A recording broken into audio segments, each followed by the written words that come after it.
Hello, sirs. This week's discussion post, I'll go ahead and read it off, and I'll answer it promptly. Select a few New Testament passages involving Jesus and the Sabbath day. How would you describe Jesus' relationship to the Sabbath command? Does he obey it perfectly, stretch its meaning, disobey it? How do his actions concerning the Sabbath inform us as Christians in the 21st century?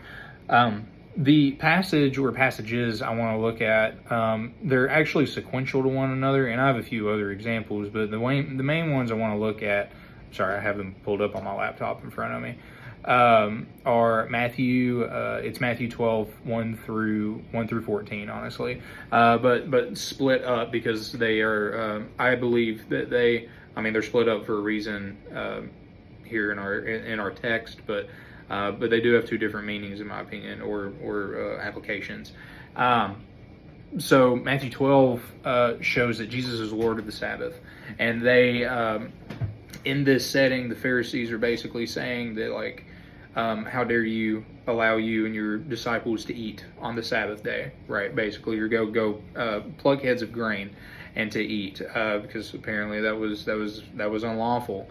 And Christ responds with explaining that David and his troop ate the bread in the temple on the Sabbath, which was unlawful, and the priests in the temple profaned the Sabbath, not profane the Sabbath, but or have you not read in the law how on the Sabbath the priests in the temple profane the Sabbath and are guiltless? Basically saying that they are working on the Sabbath to take care of the temple. These situations show that there are exceptions to the rule, but it's really not an exception. Christ declares that he is Lord of the Sabbath, for the Son of Man is Lord of the Sabbath, and because of that, because he is the Lord of the Sabbath, he has the authority to interpret the Sabbath. He interprets its meaning. He interprets the application for us. And really, he explains it in verse 7. And if you had not known what this means, I desire mercy and not sacrifice. You would not have condemned the guiltless. He desires mercy and not sacrifice. He desires heart and not checkbox. Man was not made for the Sabbath. The Sabbath was made for man. It was not something that was made that we had to say, like, oh, it's Sunday, for example, I guess I'm not doing anything today. So then my second passage follows up, and Christ explains, like when he's asked, is it lawful to heal on the Sabbath or right before he heals a man's hand? He says, which one of you who has a sheep, if it falls into a pit on the Sabbath, will not take hold of it and lift it out? Of how much more value is a man that is a sheep? So it is lawful to do good on the Sabbath. It is lawful to do good on the Sabbath. It is lawful to do something on the Sabbath. So what does this mean? The question is, does he obey it perfectly, stretch its meaning, or disobey it? The answer is no. He does not disobey it. He does not stretch its meaning. He does obey it perfectly, but Christ is allowed and has the authority to interpret it. And he is explaining the meaning of the Sabbath. He is explaining the purpose of the Sabbath. It is not to restrain us. It is not to restrain the Hebrew people. It is not basically to bind one's hands and say, well, we said you can't do anything on this day, so you can't do anything on this day, no matter if it's good or bad, right? And his example is, if you have a sheep, aren't you going to save it, right? Like, that's a good word. Like, you'd have to do that, right? But are you really going to do the checkbox and say, nope, I just let my sheep die because I couldn't do anything, right? Like, that's that's not mercy, right? Like, mercy and not I desire mercy and not sacrifice. He desires heart, not checkbox.